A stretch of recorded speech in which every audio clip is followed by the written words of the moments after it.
Olá, hoje vamos dar prosseguimento no assunto contratos de colaboração. Na aula anterior falamos sobre representação comercial autônoma, nessa aula vamos falar de contrato de comissão. Na aula anterior, no fim da aula, nós falamos sobre a cláusula del credere, falamos sobre as modalidades de extinção do contrato, por justa causa, sem justa causa, falamos também da possibilidade de indenização. Só para recapitular a parte da indenização, nós falamos que existe no contrato em que o representante faça jus à indenização dois modos de calcular a indenização. Se o contrato for por prazo indeterminado, como é que eu calculo a indenização? Eu pego a quantidade de valores que o indivíduo representante recebeu durante a duração do contrato e divido por 12. Então, esse é o valor mínimo de indenização. Ou seja, vamos imaginar que durante a duração do contrato, o indivíduo recebeu 240 mil reais. Pouco importa quanto tempo o contrato durou. Então, vou pegar esses 240 mil, dividir por 12. Qual o valor que ele vai ter de indenização? No mínimo, 20 mil reais de indenização. Então, percebam aqui que quanto mais o indivíduo representante tiver recebido durante o contrato, maior o valor da sua indenização mínima, certo? Então, você vai pegar o valor de tudo que ele recebeu durante a duração do contrato e dividir por 12. Isso se o contrato for de prazo indeterminado. Mas se o contrato for de prazo determinado, aí nós temos o 27, parágrafo 1º. No 27, parágrafo 1º, diz que nós vamos utilizar o quê? Nós vamos utilizar a média mensal. Então, vamos imaginar outra conta aqui. Vamos imaginar que contrato de prazo determinado. Qual a duração que esse contrato tinha? Se é um contrato de prazo determinado, a duração dele vamos colocar de 24 meses, uma duração curta. 24 meses, mas ele só durou 12, certo? Só durou 12 meses. E aí um mês você recebeu um pouquinho mais, outro mês você recebeu menos. Então o que é que eu tenho que fazer? Eu tenho que pegar nesse período que o contrato durou, nesses 12 meses, fazer um cálculo de quanto foi a média mensal. Então, recapitulando, o contrato foi previsto para 24 meses, porém só durou 12. Vamos dizer que nesses 12 meses, o indivíduo recebeu quanto? 120 mil reais. Teve meses que ele recebeu 5, outros meses ele recebeu 15, então cada mês tinha um valor diferente. Então, tenho que calcular a média mensal. Fácil, né? Se eu recebi 120 mil reais num período e o período foi 12 meses, minha média mensal foi de quanto? 10 mil reais. Tive 10 mil reais de média mensal. Tudo bem, né? 120 mil reais no período de duração do contrato. O contrato durou 12 meses. Qual foi minha média? 10 mil reais. Independente de quanto eu recebi realmente em cada mês. Então, vou pegar agora esses 24 meses, que era a duração ideal do contrato, e subtrair a quantidade de meses que ele efetivamente durou. 24, ele durou 12. Então, quantos meses restaram? Restaram 12 meses. E nós vamos ver lá no texto do 27, parágrafo 1º, que, na hipótese de contrato a prazo certo, a indenização corresponderá à importância equivalente à média mensal da retribuição auferida até a data da rescisão. Já fizemos aqui, 120 dividido por 12 deu 10, a média mensal, multiplicada pela metade dos meses resultantes do prazo contratual. Ou seja, 24 meses era o prazo contratual. Já cumpri 12 meses, faltavam quantos para resultar o final do contrato? 12 meses. Então, 12 meses, metade de 12. Quanto é metade de 12? 12 dividido por 2 dará 6. Então, observe, eu tinha 24 meses de duração do contrato, cumpri 12. Faltam quantos? 12 meses. Esses 12 meses, a metade deles dá 6 meses. Então, esses 6 meses eu vou multiplicar por 10, que é a média mensal. Qual o valor da indenização? 60 mil reais. Então, observem que quanto mais o contrato durar dentro da sua previsão, menor o valor de indenização. E, obviamente, se a rescisão ainda que sem justa causa se der ao fim do contrato, obviamente, na data de término, a indenização será zero, né? Então, quanto mais tempo o contrato durar, menor o valor de indenização. Tudo bem? Então, vamos começar a falar do contrato de comissão. O contrato de comissão é um contrato que difere do contrato de agência, que difere do contrato de representação comercial autônoma. Por quê? Porque nesse contrato nós vamos ter duas partes, né? Vamos ter o empresário comitente. Quem é um empresário comitente? O empresário comitente é aquele indivíduo, né, que produz o bem que ele quer que chegue até o seu cliente, né? Ele tem lá um cliente, ele quer que esse bem chegue até o cliente. Porém, ele vai utilizar um colaborador. Quem é esse colaborador? O comissário, certo? Então, o comissário é esse colaborador.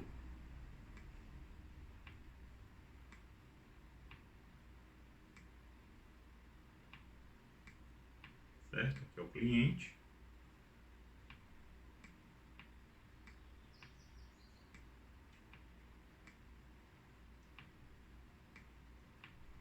Cliente, comissário e aqui o comitente, empresário comitente. Então, o empresário quer que o produto chegue até o cliente, porém ele vai utilizar do auxílio do comissário. Diferente do que nós falamos sobre a representação comercial autônoma, aqui o empresário ele contrata o empresário comitente, ele contrata o comissário.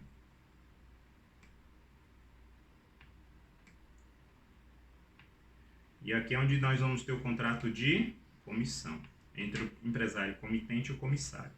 Porém, esse comissário, na hora que ele for buscar prospectar clientes, na hora que ele encontrar clientes interessados, o contrato com o cliente não vai ser celebrado entre cliente e empresário comitente. Então, o contrato não é esse aqui.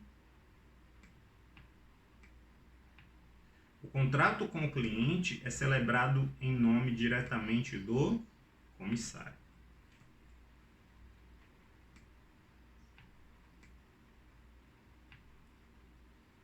Então percebam, isso é importante por quê? Porque quando nós falamos de representação comercial autônoma, né, nós temos o quê? Nós temos o empresário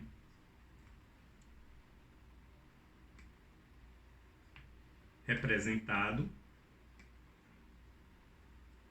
nós tínhamos o representante no meio do caminho e tínhamos o cliente, correto? Então, o que acontecia aqui? Nós tínhamos o contrato de representação que era entre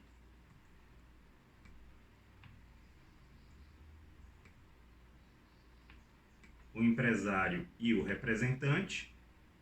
Aqui se dava o contrato de representação. E uma vez que o representante prospectava, descobria clientes, o contrato agora se dava entre quem? Cliente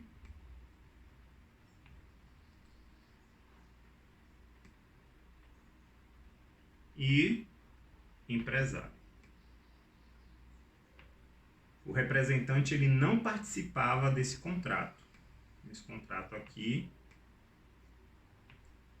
o representante ele não participava.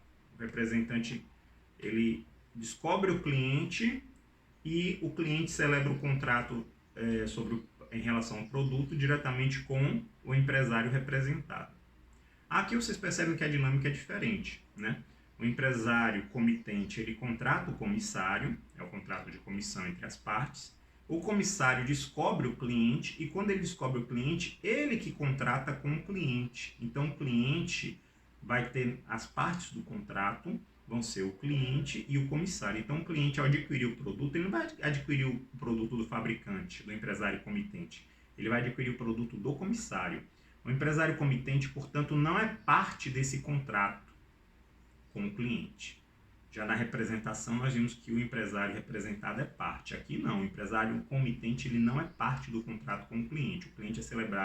O contrato é celebrado entre o cliente e o comissário. Isso é importante porque com isso nós percebemos que o quê? A responsabilidade pelo contrato é assumida por quem? Pelo comissário. Ainda que o cliente, no contrato com o cliente apareça os dados da empresa comitente, né, do empresário comitente, ele não é parte do contrato. Já dissemos aqui, ele não é parte do contrato. Quem vai ser parte do contrato? Comissário e cliente. O empresário comitente ele não é parte do contrato, ainda que seus dados apareçam no contrato. Eles podem aparecer no contrato por vários motivos, né? Endereço para a postagem em caso de garantia, né? Endereço de retirada do produto,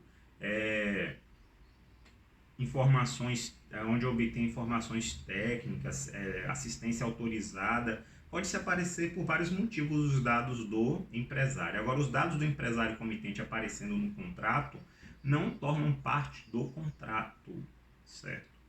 Se o empresário comitente se tornar parte do contrato, ou seja, ele estiver lá junto ao comissário, no polo do comissário,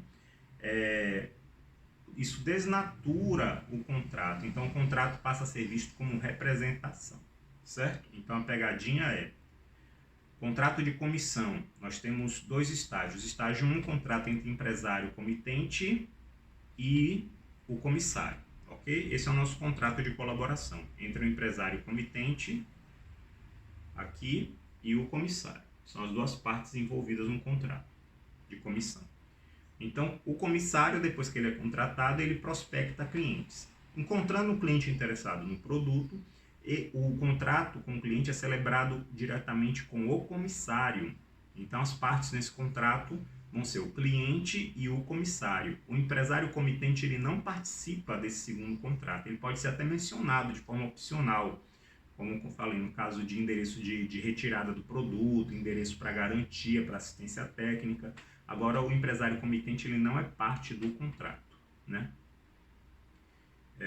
Já no contrato de representação, não. Nós vimos em aula anterior que acontece o contrário, né? O contrato de representação é entre o empresário representado e o representante. O representante busca os clientes e quando encontra clientes, esses clientes celebram um contrato diretamente com a empresa representada, sem a participação nesse contrato de quem? Do representante. Então, observem que são contratos distintos. Se o empresário comitente tiver participar do contrato junto ao cliente, se desnatura o contrato de comissão, nós teríamos o que? Um contrato de representação comercial autônoma. É um contrato bilateral, nós vimos aqui que tem duas partes envolvidas, né? Empresário, comitente e o comissário. É um contrato consensual, que é pela autonomia das vontades das partes, elas têm que concordar, né, com esse contrato. E é um contrato oneroso, porque o comissário não trabalha de graça, né? O comissário prevê uma remuneração nesse contrato, né? A chamada comissão. Código Civil, artigo 701. Não estipulada a remuneração devida ao comissário, será ela arbitrada segundo os usos correntes no lugar. Olha de novo aí a característica consuetudinária, né, do direito empresarial que nós percebemos em toda essa matéria, contratos empresariais, né?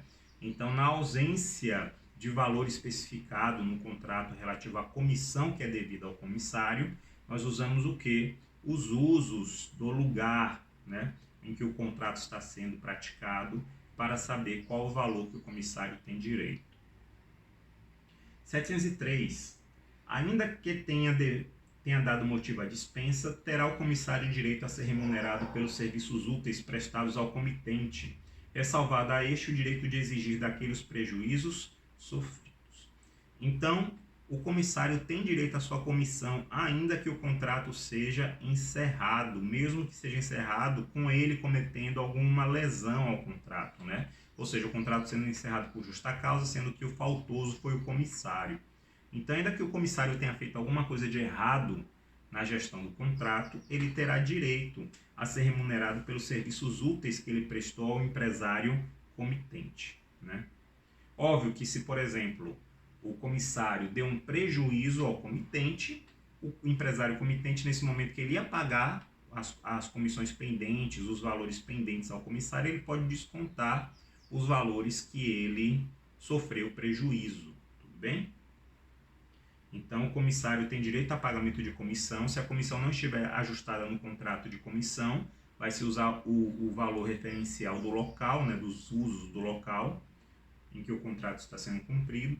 E também, se o contrato for encerrado, o comissário terá direito a receber, né, os valores pendentes no contrato, ainda que o contrato seja encerrado por justa causa, né? E nesse caso, se encerrado por justa causa, o empresário comitente ele vai poder descontar dessas comissões, obviamente, o valor do seu prejuízo, né? 708. Para reembolso das despesas feitas, bem como para recebimento das comissões devidas, tem o comissário direito de retenção sobre os bens e valores em seu poder em virtude da comissão. O que é o direito de retenção? Vamos imaginar, por exemplo, que o comissário ele recebeu um valor de um cliente, né? Um cliente pagou em espécie, em dinheiro, né? Em cash, e ele deveria repassar esse dinheiro para o empresário comitente. Porém, o empresário comitente está devendo a ele comissões de outros negócios, né? Ele não repassou os valores relativos a outras operações anteriores. Então, o comissário pode reter aquele pagamento que ele recebeu desse cliente, né? Até que o empresário comitente faça o acerto de contas com ele das comissões atrasadas, né? Também o comissário, se ele tiver em posse de bens do comitente, um computador, um automóvel, né? Amostras, até produto, né? Para entregar ao cliente, ele poderia, nesse caso, reter esses bens até o empresário comitente adimplir aquela dívida que tem. É um contrato de forma livre, então as partes podem adotar o mecanismo que quiser, instrumento público, instrumento particular. E é um contrato intuito personae, né? Percebam que quando eu contrato o comissário, eu quero que apenas ele cumpra a função, né? E aqui nós vemos outra diferença em relação à representação comercial autônoma. Na representação comercial autônoma, como falamos em aula anterior, é possível que o representante contrate equipe, contrate outros representantes para trabalhar com ele, é possível. Aqui é um contrato personalíssimo, né? Então não pode ser transferido a outro. Vamos começar a falar de direitos e obrigações, tudo bem? Lembrando que o que é direito para um se torna obrigação para o outro. Então, vamos começar pelas obrigações do comissário. As obrigações do comissário, obviamente, são direitos de quem? Da empresa comitente. Primeiro, artigo 695. O comissário é obrigado a agir de conformidade com as ordens e instruções do comitente, devendo, na falta destas, não podendo pedi-las a tempo, proceder segundo os usos em casos semelhantes. Né? Novamente, nós vemos aqui o direito consuetudinário. Então, o comissário, ele, já vimos isso em outros contratos de colaboração, ele tem esse compromisso, né, de cuidar do interesse do empresário comitente, né, o empresário que ele está ali colaborando. Então, o comissário, assim como nos outros contratos, ele vai ter que agir conforme as orientações, conforme os comandos, né, as instruções passadas por aquele empresário comitente. Então, ele tem que respeitar essas orientações que ele recebeu para a realização do negócio. Vamos imaginar, então, que essas orientações não chegaram a tempo, né?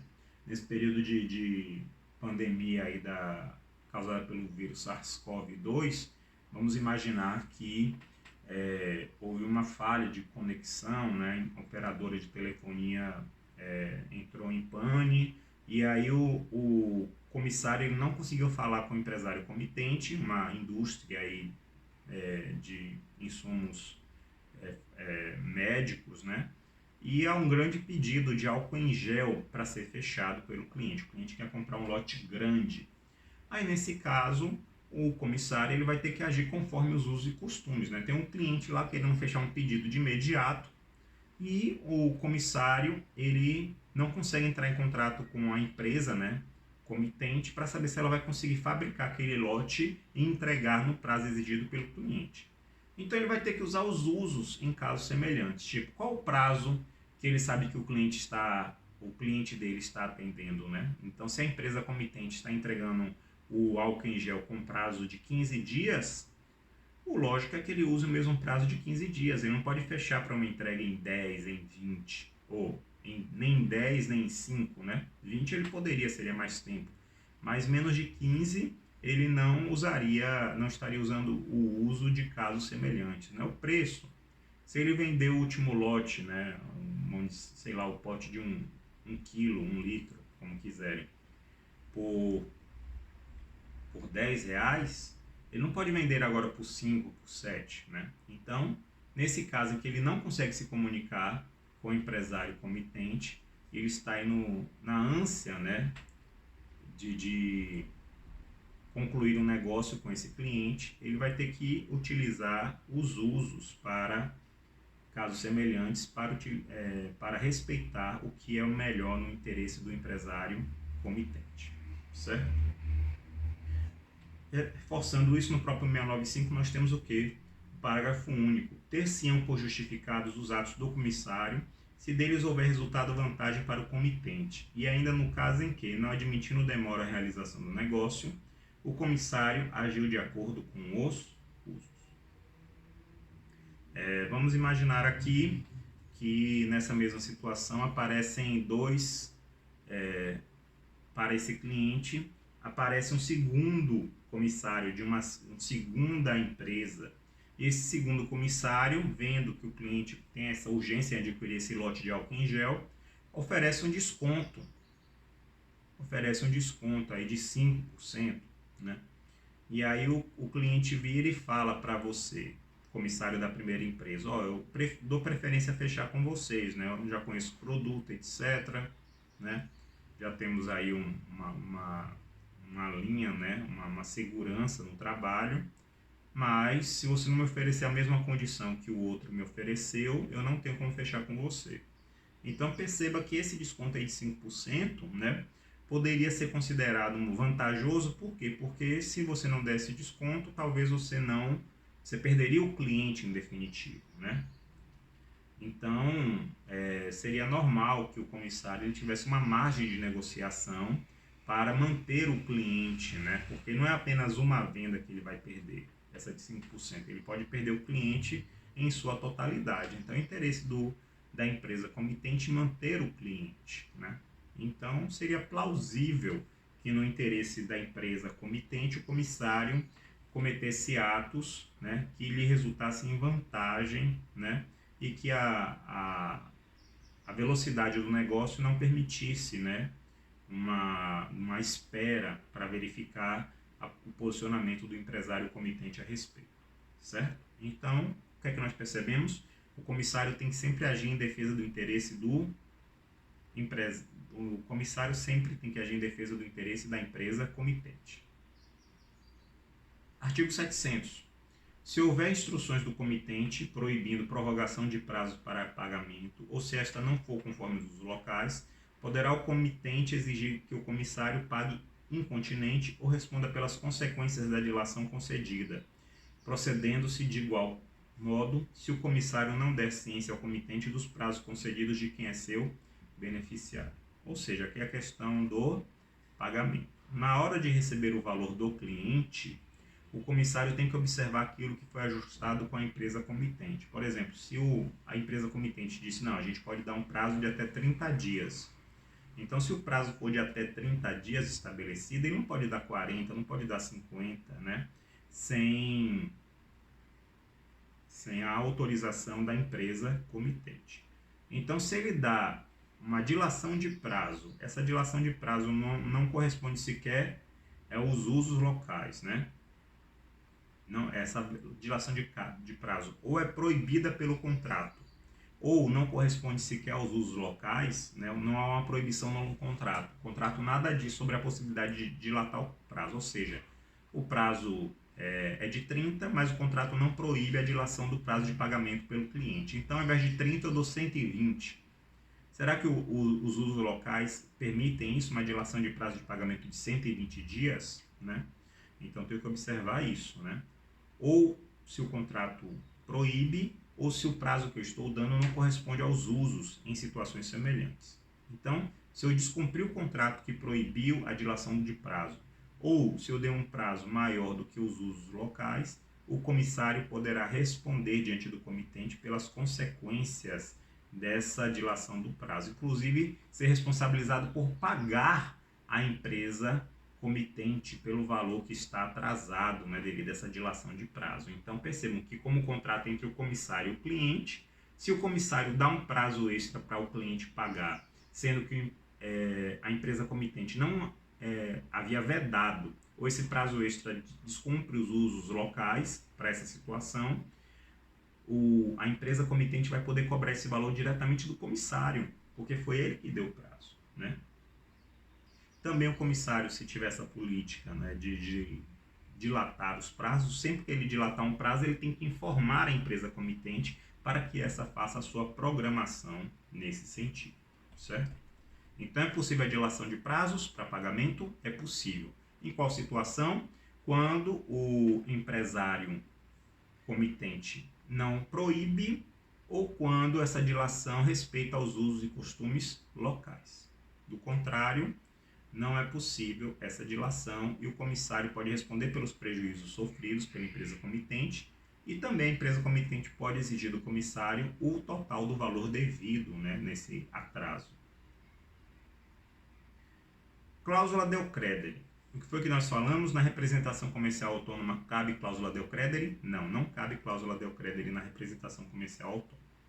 Contudo, cabe a cláusula del credere quando nós estamos falando de contrato de comissão.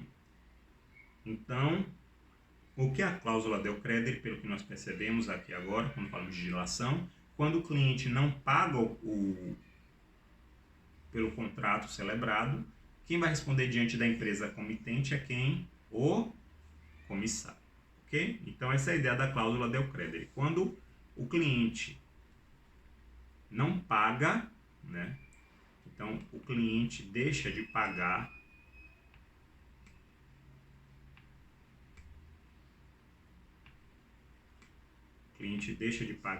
ao comissário o valor devido, né? O comissário ia repassar esse valor para a empresa comitente, ele não pagou esse valor. Esse valor agora vai poder ser exigido de quem? Esse valor vai poder ser exigido do comissário. Porque percebam, o contrato com o cliente não é da empresa comitente. O contrato com o cliente é do comissário. Nós já falamos aqui anteriormente que o contrato com o cliente é do comissário. Então, a empresa comitente vai dizer, não, o cliente não pagou, não é problema meu, comissário. Você tem a responsabilidade sobre o cliente, que o contrato com o cliente é seu, não é meu, certo? Então, se o cliente não paga, a empresa comitente pode exigir o valor de quem? Pode exigir o dinheiro que o cliente não pagou diretamente do comissário, certo? Então é possível isso aqui.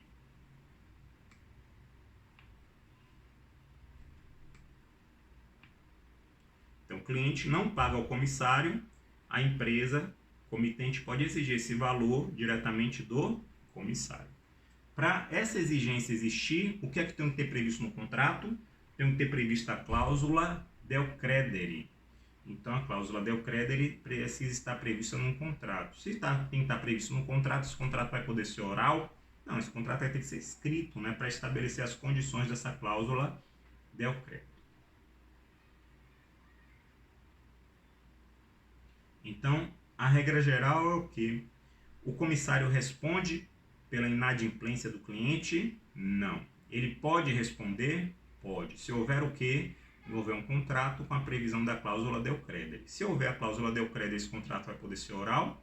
Se eu vou ter uma cláusula del credere expressa, então o contrato tem que ser o quê? Escrito, né, para provar essas condições, né? Onde é que está previsto isso? 698 do Código Civil. Se do contrato de comissão constar a cláusula del credere, responderá ao comissário solidariamente com as pessoas com quem houver tratado em nome do comitente. Caso em que, salvo estipulação em contrário, o comissário tem direito à remuneração mais elevada para compensar o ônus assumido, né? Então, aqui percebam que o contrato é entre quem? Comissário e cliente. O cliente não paga. A empresa, comitente, pode exigir o valor do cliente, mas pode exigir também o valor do comissário, se houver o que? A cláusula del credere. Para ele exigir o valor do comissário, essa cláusula tem que constar do contrato, e também tem que haver nesse contrato que é a previsão de uma remuneração maior para o comissário do que o normal. Então vamos imaginar que, por exemplo, a remuneração do comissário for de 1%, em razão da cláusula del credere, ele vai ter que ter uma remuneração de 1,5%. Se a remuneração do comissário for de 5%, em razão da cláusula del credere, ele poderia ter uma remuneração de 8%, né, sobre o valor de cada negócio realizado. Então, o comissário terá direito a uma remuneração maior, né, uma comissão maior, se constar do contrato a cláusula del credere. Certo? Percebam então que isso é uma decorrência do quê? Da ideia de que no contrato de comissão, o comissário realiza os negócios em nome próprio para favorecer o empresário comitente. Ou seja, como é que ele realiza os negócios em nome próprio? Porque quem celebra o contrato diretamente com o cliente é o comissário, né? Ao contrário aqui do contrato de representação, em que o representante celebra uma aproximação com o cliente em nome de terceiro, né, representando, no caso aqui, o interesse do empresário representado. Tudo bem? Vamos continuar falando de direitos e deveres. Já falamos das obrigações do comissário, que se tornam quê? Direitos do comitente. Vamos falar então agora dos direitos do comissário. Direitos do comissário se tornam o quê? Obrigações do comitente. Primeiro direito do comissário, pagamento da comissão, né? Então, já dissemos, o comissário ele trabalha por quê nesse contrato em que ele assume, né, essa responsabilidade diretamente ao cliente? Porque ele quer receber uma comissão. Ele tem direito a receber uma comissão. Outro direito que o comissário tem direito a receber recursos financeiros da empresa comitente para a realização do negócio. Então ele pode receber o quê? Receber um veículo, ele pode receber gasolina, né, combustível, ele pode receber valores para poder gastar em propaganda, em atividade de marketing e tal. E se ele gastar do seu bolso com essas despesas, né, previstas no contrato, ele tem direito ao que? Ao ressarcimento desses valores. Então, tudo que o comissário gastar do seu bolso, ele tem direito ao ressarcimento, certo? Ele também tem direito ao reembolso dos prejuízos que ele sofrer, né, na constância do contrato. Então, furtos que ele venha a sofrer, né, ele tem direito a ser reembolsado os prejuízos. Artigo 706 do Código Civil. Todos os artigos que nós estamos lendo, obviamente, do Código Civil, como vocês podem observar aí na apostila. O comitente e o comissário são obrigados a pagar juros um ao outro. O primeiro, pelo que o comissário houver adiantado pelo cumprimento de suas ordens. E o segundo, pela mora na entrega dos fundos que pertencerem ao comitente. Então, o que isso significa? Vamos imaginar, por exemplo, que a empresa comitente tem uma obrigação contratual de fornecer uma cota de combustível ao comissário. E, em um determinado mês, essa cota, esse valor atrasa, né? E o comissário, para não deixar de visitar os clientes, né, não deixar de concluir os negócios, ele paga o combustível, ele abastece o veículo do próprio bolso e emite a nota fiscal e guarda a nota fiscal, né, consigo. A nota fiscal é emitida pelo vendedor, pelo posto de combustível, e ele guarda a nota fiscal consigo. ele tem direito a ser reembolsado por esse prejuízo. E ao ser reembolsado, ele vai poder exigir o quê? Juros, né?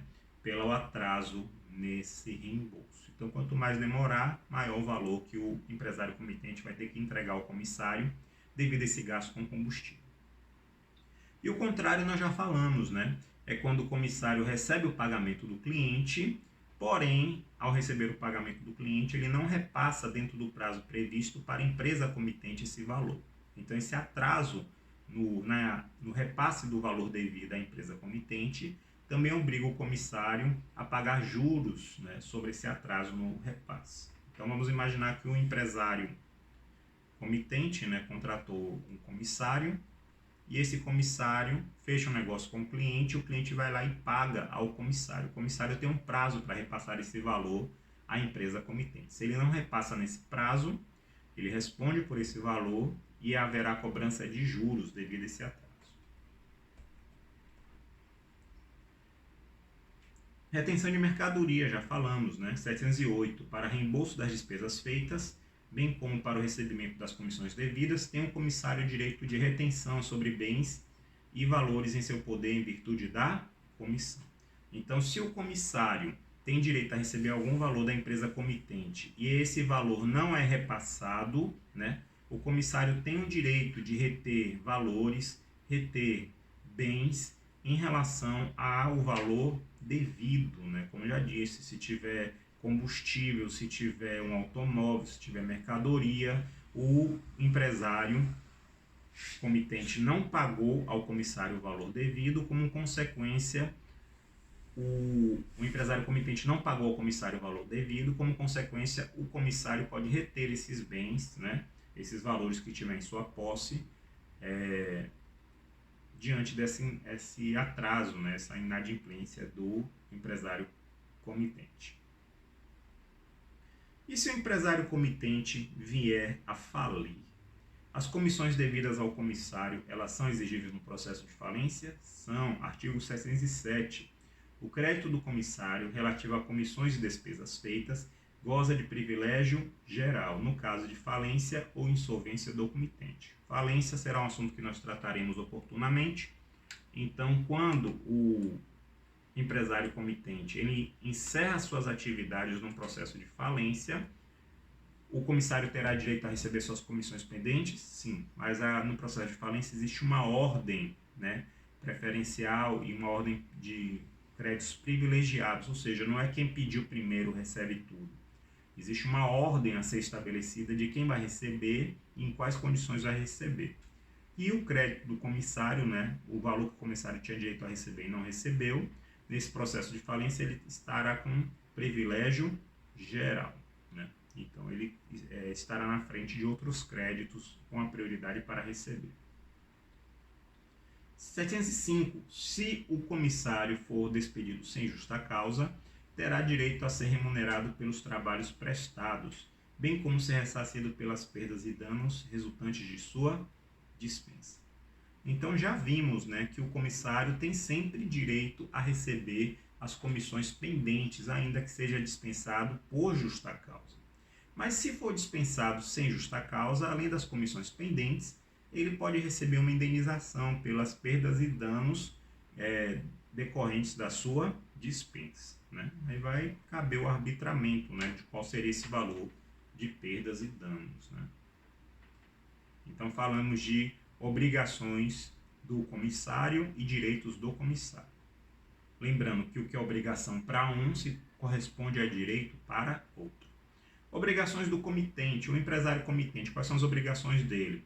Se o comissário tem direito a receber remuneração, né, sua comissão, obviamente que é obrigação do comitente pagar a comissão ao comissário.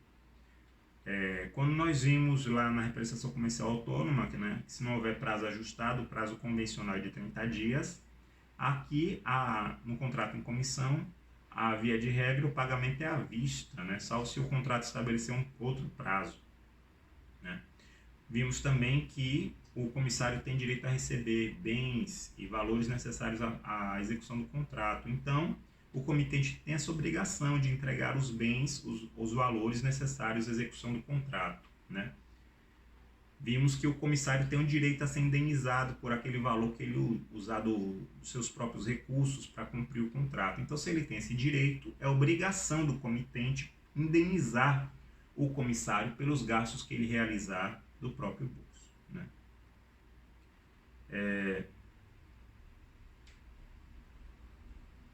Se o contrato for com o cliente, né? Se o cliente tiver alguma situação que leve ao encerramento do contrato e exigir a devolução dos valores, perceba, o contrato foi celebrado, o contrato é válido, ok? O cliente pagou ao comissário, o comissário repassou o valor ao empresário comitente. Aí na execução desse contrato celebrado entre as duas partes aqui, o empresário comete alguma falha, né? Atrasa a entrega, entrega o produto fora da qualidade, da quantidade especificada, cometeu alguma falha, o cliente resolve rescindir o contrato e exigir seu dinheiro de volta, né? Essa responsabilidade vai ser do empresário comitente, não do comissário, né? Então, o comissário, apesar do contrato ser celebrado com o cliente, o descumprimento do contrato será de responsabilidade do empresário comitente e não do comissário, tudo bem? A não ser que o comissário, ao celebrar esse contrato com o cliente, descumpriu alguma orientação específica do empresário comitente. Exemplo, voltando à ideia do prazo de entrega, né? O prazo de entrega estabelecido era de 30 dias. O empresário comitente informou para o comissário: ó, comissário, o prazo de entrega que eu consigo trabalhar é 30 dias. E o comissário, no momento que ele celebra com o cliente o contrato, ele informa: o contrato, o prazo de entrega é de 30 dias. Ok, o cliente espera 30 dias, o produto não chega em 30 dias. A culpa foi de quem? Do comissário? Não, a culpa foi do empresário comitente. Dessa forma, o empresário comitente vai ter que assumir o prejuízo pelo encerramento do contrato, pelo cliente devido à demora na entrega, né? Ou indenizar o cliente pela demora da entrega. Agora, se o empresário comitente diz ao comissário: o contrato ele tem que prever a entrega no prazo mínimo de 30 dias. E aí o cliente pede 15 dias de entrega. O comissário ele aceita os 15 dias sem receber nenhuma autorização do empresário comitente para reduzir esses prazos, né? Então ele se desviou da orientação do empresário comitente. O empresário comitente tinha deixado claro: o meu prazo de entrega é 30 dias. Aí o comissário vai lá e fecha o contrato com o cliente com prazo de 15 dias. Nesse caso, a responsabilidade pelo descumprimento do contrato será do empresário comitente? Não, ele nem é parte do contrato. Lembre que a parte do contrato aqui é o comissário e o cliente. Então, nesse caso, que ele deu o prazo de 30 dias e o comissário ofereceu ao cliente o prazo de 15, o descumprimento do prazo de 15 dias, o cliente não vai exigir da empresa comitente, vai ter que exigir do comissário, que a empresa comitente aqui nem faz parte do contrato, não poderia se responsabilizar por esse prazo menor. Então, essas são as obrigações do comitente, né, que se tornam aí direitos do comissário. Direitos do comitente. Se é direito do comitente, é obrigação do comissário, né? Primeiro, direito do comitente relevante, né, que nós ainda não falamos, mas não especificamos. O comitente não assume as obrigações do comissário perante terceiros. Então, já falamos aqui que o contrato com o cliente é diretamente do comissário. A empresa comitente ela não participa do contrato. Então, o cliente ele vai ter que responsabilizar quem? O comissário, né? Se o comissário agiu no estrito cumprimento do contrato, o que ele for penalizado, ele vai poder responsabilizar a empresa comitente depois, né? Até com uma ação regressiva, por exemplo. Mas se o comissário descumprir a orientação da empresa comitente, como já dissemos, nesse caso que ele descumprir a orientação, a responsabilidade do contrato será do comissário, porque é o comissário que contrata com o cliente não contrata com a empresa comitente. 694 do Código Civil. O comissário fica diretamente obrigado com as pessoas com quem contratar, sem que estas tenham ação contra o comitente, nem este contra elas, salvo se o comissário ceder seus direitos a qualquer das partes.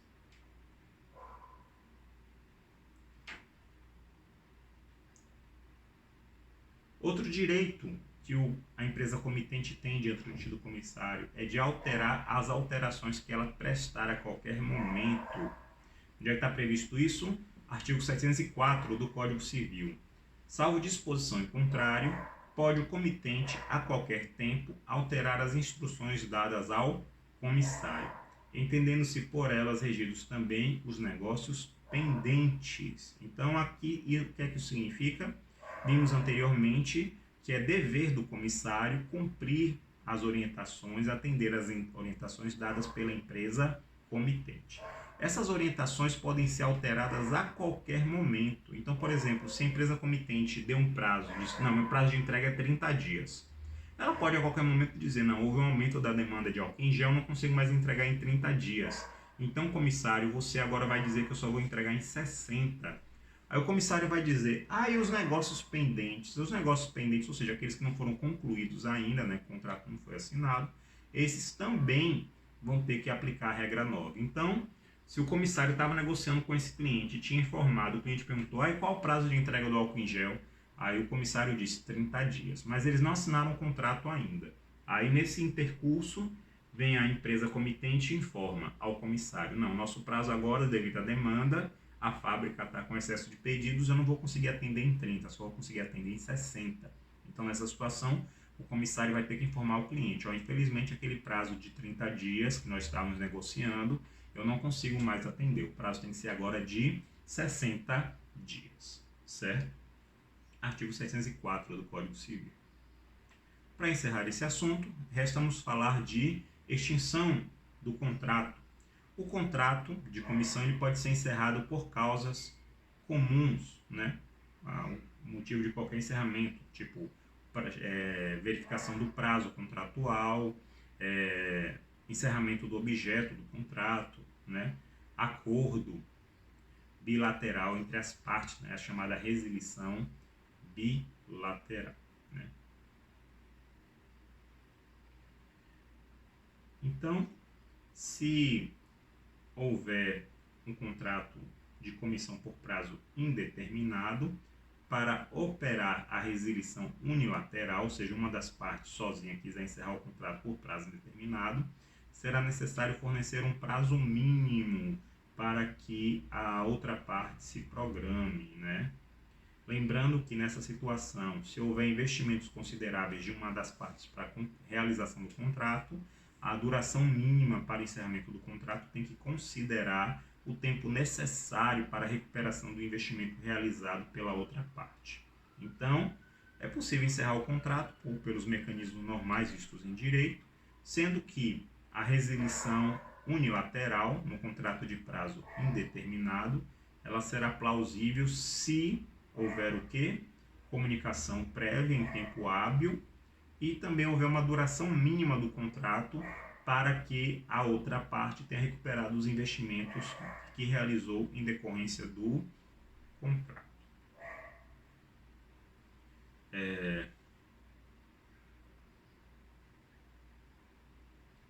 Se a empresa comitente falir, o contrato de comissão se encerra automaticamente? Não se encerra automaticamente. O que é que isso significa? Significa que o administrador judicial da massa falida, né, ele pode continuar executando o contrato de comissão. Por que ele faria isso? Vamos dizer que a empresa falida ela tinha uma série de pedidos pendentes de entrega e ela ainda tem insumos, ainda tem mão de obra, ela ainda pode continuar funcionando. E aí o administrador da massa falida percebe que se ele deixar de atender aqueles clientes se tornarão credores e haverá uma dificuldade maior em concluir o processo de falência, né? Haverá mais credores. Então, é mais interessante que a fábrica, né, que a empresa comitente, ela continue funcionando, entregue esses últimos pedidos. Então, nesse caso, a gente pode ter uma continuidade da atividade empresarial durante o processo de falência, com qual objetivo tentar reduzir os prejuízos. Da mesma forma, nós podemos ter o quê? Nós podemos ter os insumos, ter um maquinário funcionando, ter os trabalhadores, porém nós não temos o quê? Não temos clientes, né, para esses insumos. Então, se houver comissários contratados e esses comissários puderem fazer a venda de novos produtos com o objetivo de reduzir esse estoque de insumos, né? Vamos dizer que seja mais vantajoso vender o produto e obter o lucro da venda do produto final do que simplesmente num processo de falência vender aqueles insumos, né? O produto finalizado ele renda para o processo de falência mais dinheiro, esse dinheiro vai ser utilizado para pagar os credores, do que a simples venda dos insumos que tem lá no estoque da empresa falida. Então, nesse caso, eu posso continuar com o contrato de execução dos comissários, para que esses comissários façam novas vendas a novos clientes, vendendo aquele produto finalizado, e dessa forma eu consiga auferir mais recursos para pagar os credores no processo de falência. Por fim, quanto à morte do comissário, falamos que o contrato de comissão é um contrato personalíssimo. Então, se o comissário vier a morrer, no caso de morte do comissário, ou quando por motivo de força maior não puder concluir o negócio, será devida pelo comitente uma remuneração proporcional aos trabalhos realizados. Então, vamos imaginar que o comissário ele adoece devido aí a SARS-CoV-2, ao vírus SARS-CoV-2, ele não consegue continuar trabalhando durante um período, né?